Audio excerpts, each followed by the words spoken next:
BJP की अगर बात करें 90 पार का आपने वोट इस्तेमाल किया तो वो तो इलेक्शन ही तय करेगा, क्योंकि जो अभी का ड्राइव हमारा लैंड का जो चला जी, चाहे वो जम्मू से हो या श्रीनगर से हो, तो मुझे नहीं लगता है कि बीजेपी 90 की तो बात अलग है, वहां पे 10 सीटें भी पार कर पाएगी जम्मू से। करूं मैं तो ये कहता हूं कि will form the government, next government, हम भी इसमें लगे हैं।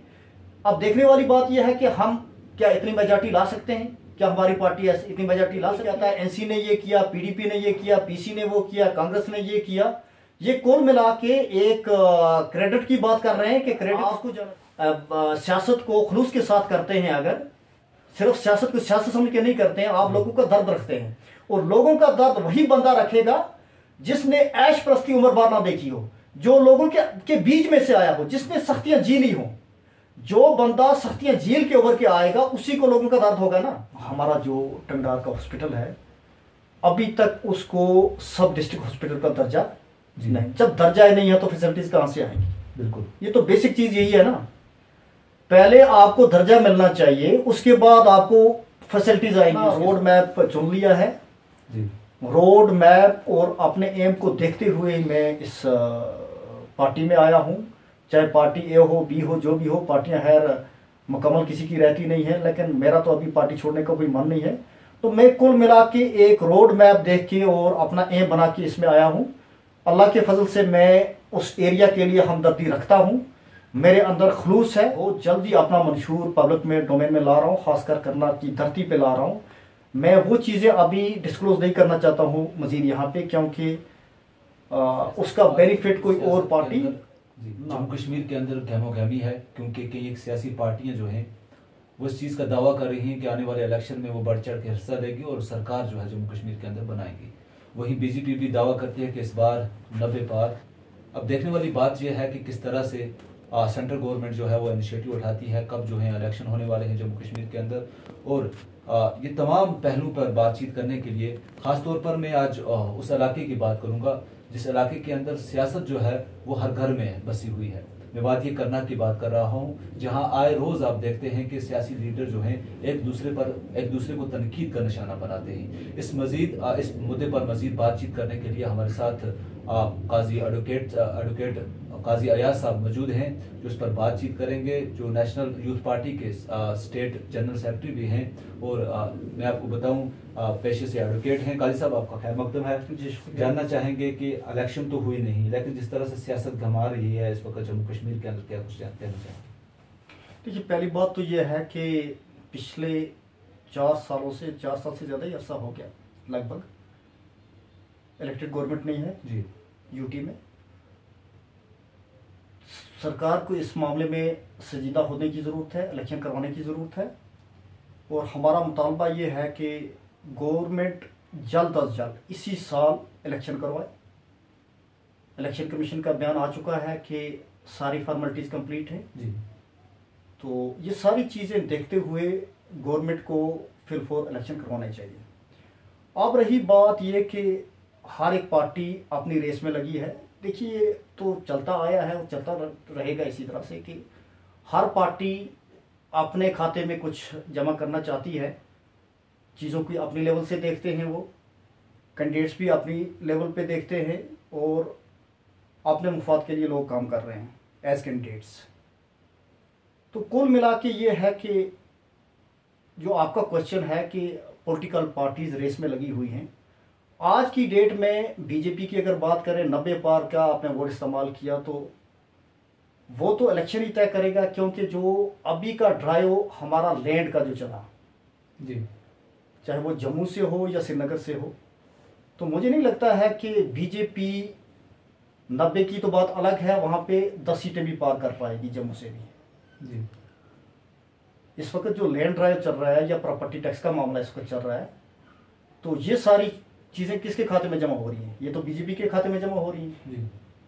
अगर बीजेपी इससे पहले कुछ कर भी पाती, 20-30 सीटें कर भी पाती, लेकिन 2 इश्यूज इन्होंने पब्लिक में ऐसे लाए हैं जिसकी वजह से बीजेपी की जो इंपॉर्टेंस थी वो खत्म हो चुकी है। मैं जम्मू की बात कर रहा हूँ। अब रही कश्मीर की बात, कश्मीर का माहौल आप जानते ही हैं। यहाँ बहुत सारी पार्टीज हैं, लोकल पार्टीज हैं, सेंटर की भी 2-3 पार्टीज हैं, बड़ी पार्टीज हैं वो। तो बीजेपी का मुझे नहीं लगता है कि यहाँ पे इतना ज़्यादा खाता खुलने वाला है। हाँ, हालात चेंज होते हैं, मैं उसको रूल आउट नहीं कर सकता हूँ, लेकिन मुझे नहीं लगता है कि बीजेपी को यहाँ जे कश्मीर वैली से ज़्यादा फ़ायदा मिलने वाला है। अब कश्मीर वैली से किसको फ़ायदा मिलने वाला है, यहाँ पे बड़ी 2 पार्टीज़ हैं या 3 पार्टीज़ भी कहेंगे हम, जिसमें नेशनल कॉन्फ्रेंस है, पीडीपी है, तो कांग्रेस है। उनकी लेवल से अगर आप देखेंगे तो चीज़ें इस वक्त जो जा रही हैं तो वो एनसी के हक में थोड़ी बहुत जा रही हैं, इसमें कोई शक वाली बात नहीं है। पीडीपी इस वक्त बैकफुटिंग पे चल रही है, उसमें भी कोई दूसरी राय नहीं है। लेकिन ये सियासत है, ये सियासत है, इसमें आप ये जायजा अभी नहीं लगा सकते हैं कि अभी 4 महीने के बाद क्या होने वाला है। अगर पीडीपी इस वक्त बैकफुटिंग पे है, क्या पता कल फ्रंट पे वही होगी, एनसीपी से चली जाएगी। इसी तरह से कोई और पीसी है या कांग्रेस है, वो अभी बैकफुटिंग पे है, कल हो सकता है माहौल ऐसा पैदा हो जाए कि वही फ्रंट पे आ जाए। तो आप कुल मिला के अभी ये नहीं कह सकते, ये जज नहीं कर सकते हैं चीजें कि अभी क्या होने वाला है। अभी सियासत में, जे&के की सियासत में बहुत रद्दोबदल आने वाला है, बहुत तब्दीलियां आने वाली हैं। कौन सी पार्टी कहां जाएगी, मैं अपनी पार्टी की बात करूं, मैं तो ये कहता हूं कि we will form the government, next government, हम भी इस रेस में लगे हैं। अब देखने वाली बात यह है कि हम क्या इतनी मेजॉरिटी ला सकते हैं, क्या हमारी पार्टी इतनी मेजॉरिटी ला सकती है। हर एक पार्टी अपनी अपनी रेस में लगी है, अपने तरीके से देख रही है चीजों को, अपने तरीके से काम कर रही है। अब ये अवाम पे है कि वो देखेगी लास्ट पे कि माहौल किस तरफ जा रहा है। तो अभी आज की डेट में ये आप जज नहीं कर सकते हैं कि वेदर पीडीपी और एनसी और BJP will form the government, ऐसी बात नहीं है। और मुझे ये यकीन है पूरा कि जो भी गवर्नमेंट आएगी वो सिंगल पार्टी मेजॉरिटी नहीं आएगी उसमें किसी की भी, बल्कि ये कोलिशन गवर्नमेंट में उभर के आएगी। ये आपको मानना पड़ेगा। यह सब जानना चाहेंगे जिस कॉन्स्टिट्यूंसी से आप बिलोंग करते हैं वो ये करना, वहाँ पे आज जो है सियासत ज्यादा गर्मी हुई है। वहाँ पे एक पॉलिटिकल लीडर जो है दूसरे पॉलिटिकल का निशाना बनाता है, जिस तरह से हर घर में जो है सियासत गर्मा गई है, क्या कुछ कहना चाहेंगे? देखिए, आप देखने की बात पहले यह है कि ये जो टसल है, ये टग है, ये बिटवीन पार्टीज है या कैंडिडेट है जी। आप 2 पहलुओं से देखिए, tussle between parties and tussle between candidates, ठीक है। अब चाहे वो टसल बिटवीन पार्टी हो या टसल बिटवीन कैंडिडेट हो, मैं तो ये कहूंगा कि irrespective of the political affiliation, party affiliation, आपको ये देखना है कि आपको लोग आपके नाम से जानने चाहिए, आपके काम से जानने चाहिए, ना कि आपकी एफिलिएशन से। लोगों के माइंड में ये नहीं होना चाहिए कि बंदा एनसी का है तो इसको वोट देंगे। लोगों के माइंड में ये होना चाहिए कि ये बंदा काम करने वाला है, इसने काम किए हैं, तो लोग आपको अपने काम से जानने चाहिए, ना कि आपकी पार्टी से जानने चाहिए। मेरा ये मानना है। तो जो टसल चल रहा है वो अपनी अपनी रेस में लगे हैं, कोई क्रेडिट को लेकर, हाँ क्रेडिट को लेके, कोई कहता है एनसी ने ये किया, पीडीपी ने ये किया, पीसी ने वो किया, कांग्रेस ने ये किया। ये कुल मिला के एक क्रेडिट की बात कर रहे हैं कि क्रेडिट किसको जाना चाहिए। एनसी वाला पीडीपी वाले को कह रहा है कि हाँ जी आपने कुछ नहीं किया, पीडीपी वाला एनसी वाले को कह रहा है कि आपने कुछ नहीं किया। अरे भाई नहीं किया, अगर दूसरे को मौका आ रहा आप करके दिखाओ जी। मेरा तो ये मानना है कि भाई जो नहीं हो पाया वो करके दिखाओ, वो करो आप। अगर आप में खलूस है, आप सियासत को खलूस के साथ करते हैं, अगर सिर्फ सियासत को सियासत समझ के नहीं करते हैं, आप लोगों का दर्द रखते हैं, और लोगों का दर्द वही बंदा रखेगा जिसने ऐश प्रस्ती उम्र भर ना देखी हो, जो लोगों के बीच में से आया हो, जिसने सख्तियां जी ली हो। जो बंदा सख्तियां झील के उभर के आएगा उसी को लोगों का दर्द होगा ना जी। जो बंदा उम्र भर ऐश प्रस्ती में रहा हो, फ्लैट्स में बैठा हो, गाड़ियों में, बंगलों में, जहाजों में उड़ता रहा हो, उसको लोगों को, आम बेचारे आदमी का क्या उसको दर्द है। एक आम आदमी जो पैदल चलता है, जिसके पास गाड़ी नहीं है, जिसके पास रोड नहीं है, जिसके पास खाने के लिए कुछ नहीं है, जिसके पास मजदूरी नहीं है, जिसके पास रोजगार नहीं है, तो उसका दर्द उस आदमी को कैसे होगा जिसने ऐश प्रस्ती की जिंदगी बसर की हो। उसका दर्द वही कैंडिडेट समझ सकता है, वही पॉलिटिशियन समझ सकता हो जिसमें खलूस हो और जिसने वो सख्तियां देखी हो और आवाम के बीच में से आया हो। मेरा ये मानना है। तो ये टसल चल रही है डेवलपमेंट को लेकर कि 18 साल के अंदर कितनी डेवलपमेंट हुई, ये क्रेडिट हमें चाहिए, या फिर 2.5 साल की बात करें जब पीडीपी इक़्तिदार में थी, जब 2 रिप्रेजेंटेटिव थे हमारे एमएलसी और एक एमएलए थे, तो इस चीज को टसल जो चल रही है, आप इस डेवलपमेंट को किस तरह से देखते हैं? देखिए, मैं तो ज़्यादा इस पे कमेंट्स नहीं करना चाहता, क्योंकि वो आपस में लगे हैं जी। मैंने पहले ही आपसे गुजारिश की कि भाई जो नहीं हो पाया तो वो करके दिखाओ, ठीक है ना। अब एनसी को टाइम मिला था, 18 साल का मौका मिला था, नहीं किया तो अल्लाह ताला हिसाब लेगा और अवाम भी उसका एहतसाब लेगी जी। अगर एनसी वालों ने नहीं किया है, अल्लाह ताला बैठा है ना ऊपर, वो भी हिसाब लेने वाला है और उससे पहले अवाम अपना एहतसाब ले लेती है, हिसाब ले लेती है, ठीक है ना। तो अगर कुछ नहीं किया होगा या नहीं किया तो आपने देखा कि एनसी को हटा दिया गया, बाद में पीडीपी को लाया। जी। अब पीडीपी ने क्या किया है आज की डेट में लोगों के सामने है, वो क्या किया है। अगर पीडीपी ने कुछ नहीं किया होगा तो लोग उसका भी हिसाब चुका देंगे, ये चुकता हो जाता है हिसाब। तो कुल मिला के ये है कि इस वक्त वो अपने अपने जाती मुफाद के लिए लगे हुए हैं, एक दूसरे को ताना कसता है, दूसरा दूसरे को कसता है।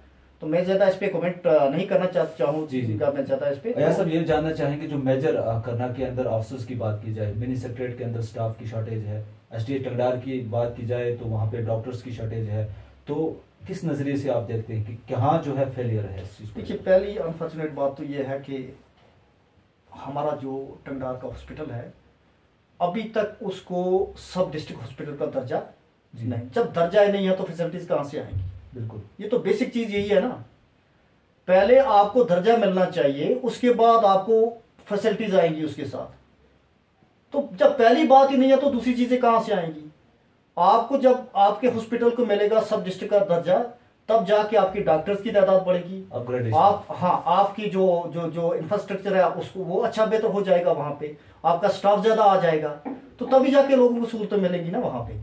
जब बेसिक जो चीजें होनी चाहिए थी वही नहीं है तो आगे क्या हम एक्सपेक्ट कर सकते। तो कुल मिला के गवर्नमेंट को खासकर जो पसमानदा एरिया हैं, जो पिछड़े हुए जो एरियाज हैं, उन पे ध्यान देना चाहिए। वहां का इंफ्रास्ट्रक्चर, वहां का जो स्टाफ है वो बढ़ाना चाहिए। वहां से आप उठा के स्टाफ लाते हो वहां पे जहां पे ऑलरेडी सरप्लस स्टाफ आपका पड़ा रहता है हेडक्वार्टर्स में, तो ये कहाँ की पॉलिसी और कौन सी पॉलिसी है ये? यह सब कब जो है अपनी कंपेन आने वाले इलेक्शन के लिए करना स्टार्ट कर? हमारी कंपेन तो चलती रहती है, आपने देखा होगा कि पूरे स्टेट में हमारी एक्टिविटीज चलती रहती हैं। पिछली बार भी हमने तकरीबन कश्मीर वैली के तमाम डिस्ट्रिक्ट में अपनी एक्टिविटीज को जारी रखा था। अब विंटर में थोड़ा ये सर्दी की वजह से तो एक्टिविटीज नहीं हो पा रही है। अब इंशाल्लाह हमारा प्लान है आगे आने वाले वक्त में मार्च से हम स्टार्ट कर रहे हैं दोबारा इंशाल्लाह। आपकी कॉन्स्टिट्यूंसी में आपकी पार्टी की एक्टिविटीज कम है? देखिए, जब आपको बड़ी कोई रिस्पॉन्सिबिलिटी दी जाती है तो आपका जो फोकस होता है वो पर्टिकुलर एरिया पे नहीं होता है। एज ए जनरल सेक्रेटरी बाकी इलाकों में भी जाना पड़ता है। मैं इस चीज़ को रूल आउट नहीं करता हूं कि मैंने थोड़ा वहां पे इतनी ज़्यादा एक्टिविटीज़ नहीं की हैं, लेकिन इस चीज़ को भी आपको मानना पड़ेगा कि मैं डायरेक्टली और इनडायरेक्टली मैं अल्लाह के फजल से काम कर रहा हूँ। बिल्कुल बिल्कुल।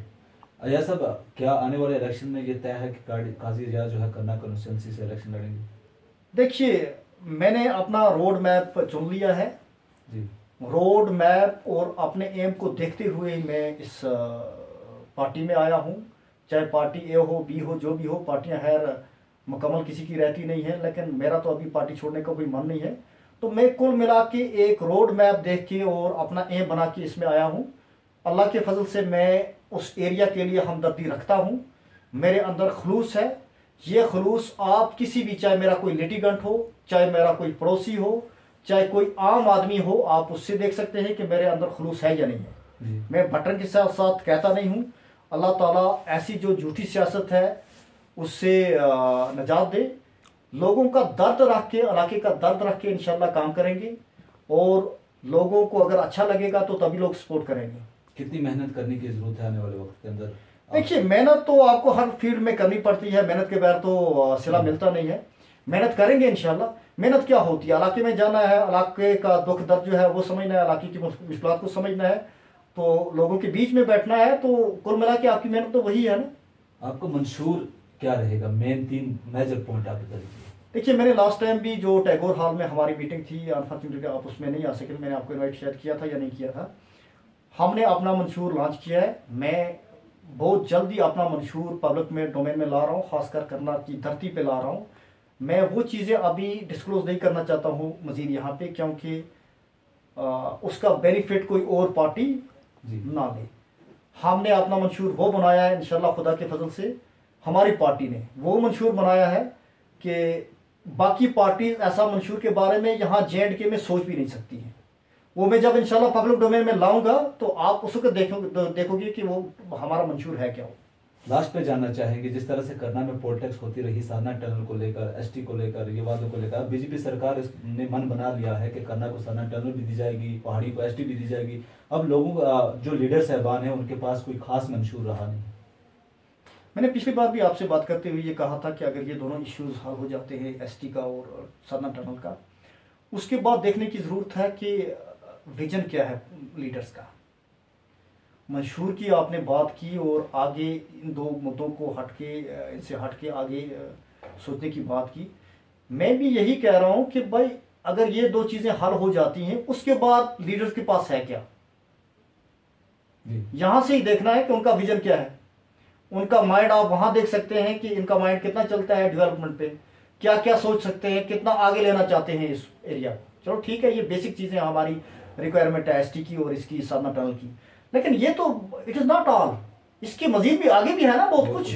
अगर ये दो चीजें मिल जाती है क्या सियासत बंद हो जाएगी क्या? वहां हमारी डेवलपमेंट जो है वो खत्म हो जाएगी? नहीं, लॉलीपॉप बनाया था हर नहीं, लॉलीपॉप बनाया, ठीक है मान लेते हैं, लेकिन इसका फायदा तो किसी को नहीं जाएगा ना जी। ये जो सरना टनल का मामला है या इसका ST का मामला है, इसका फायदा तो कोई नहीं ले सकता है। अगर गवर्नमेंट देती है, सेंट्रल गवर्नमेंट देती है, इसका फायदा किसी और पार्टी को मत जाएगा। उसके बाद देखना है कि उसके बाद डेवलपमेंट का क्या मंशूर है, उनका विजन कहां है, क्या लोगों की जिंदगियों को कैसे बेहतर करने की कोशिश करेंगे कैंडिडेट वहां पे, ये देखना है। तो हर एक कैंडिडेट का अपना मंशूर होगा, इसमें हमारा अपना है, हमारी पार्टी का अपना विजन है, मेरा अपना विजन है। वो विजन इंशाल्लाह जब लोगों के बीच में जाएंगे उस वक्त हम इंशाल्लाह लोगों के बीच में रखेंगे, फिर लोगों तक है कि कैसे एक्सेप्ट करेंगे, कैसे देखेंगे। लास्ट पे जानना चाहेंगे, नौजवान ऐसे जो ड्रग मेनेस के अंदर इस वक्त लथपथ हैं, क्या कुछ मैसेज रहेगी करना की आवाम के लिए और पर्टिकुलर नौजवानों के लिए? देखिए, बड़े दुख के साथ कहना पड़ता है कि जो हमारी करना धरती थी वो अदीबों की, कर्मकारों की, बहादुरों की वो धरती थी। तो एक नाम कमाया था वहाँ उस करना की धरती ने, पूरी वैली में हर फील्ड में हमारे आला और बड़े हुनर वाले लोग थे, बड़े काबिल, चाहे वो ऑफिसर हों, चाहे वो किसी और शुबा से तल्लुक़ रखते हों। तो अनफॉर्चुनेटली पिछले कुछ 2-4 सालों से ये मेनेस वहाँ पे फैला हुआ है। इसमें यंग जनरेशन खासकर इन्वॉल्व हो चुकी है। कोई लोग तो ट्रेड के लिए काम कर रहे हैं, उसकी वजह से आम लोग जो हैं उन पर भी सख्ती नाफिज हो चुकी है वहाँ पे। अब रही बात ये कि जो बच्चे जो इनोसेंट विक्टिम बन रहे हैं वहाँ पे, बात उनकी है।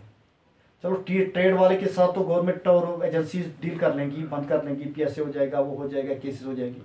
अब जो बच्चे इन्वॉल्व हो चुके हैं इसमें, उनको कैसे बाहर लाया जाए, उसके लिए मेरी पुलिस एडमिनिस्ट्रेशन से, सिविल एडमिनिस्ट्रेशन से, सिविल सोसाइटी से ये गुजारिश है कि जब तक हमारे पास रिक्रिएशनल सेंटर नहीं होंगे, वोकेशनल सेंटर नहीं होंगे, रिक्रिएशनल सेंटर नहीं होंगे, जहाँ पे लोगों को ट्रेनिंग दी जाए, इन बच्चों को ट्रेनिंग दी जाए, वहाँ पे रखा जाए 5 महीने 4 महीने, ताकि उनकी रिहेबिलिटेशन हो जाए वहाँ पे और ये इस मेहनत से बाहर आ जाए। जब तक ये नहीं होगा तब तक इसका डायरेक्टली और इनडायरेक्टली उनका जो असर है वो रहेगा उनके करियर पे ही, उनकी ज़िंदगियों पे ही और उनके करियर पे। तो कुल मिला के इसमें सिविल सोसाइटी को, सिविल एडमिनिस्ट्रेशन को, पुलिस एडमिनिस्ट्रेशन को, हर एक को मिलके काम करना होगा, तब जाके हम इससे निजात पा सकते हैं। बहुत बहुत शुक्रिया काजी अलियास साहब वक्त देने के लिए। नाजरीन, ये थे हमारे साथ एडवोकेट काजी अलियास साहब जो नेशनल यूथ पार्टी के स्टेट सेक्रेटरी हैं। इन्होंने जो अपने पूरे मुद्दे पे जो है बात की। अब आप अपने कमेंट के जरिए बताइए कि किस तरह से आप इस इंटरव्यू को देखते हैं। मुझे दीजिए इजाज़त, अल्लाह ने के बाद।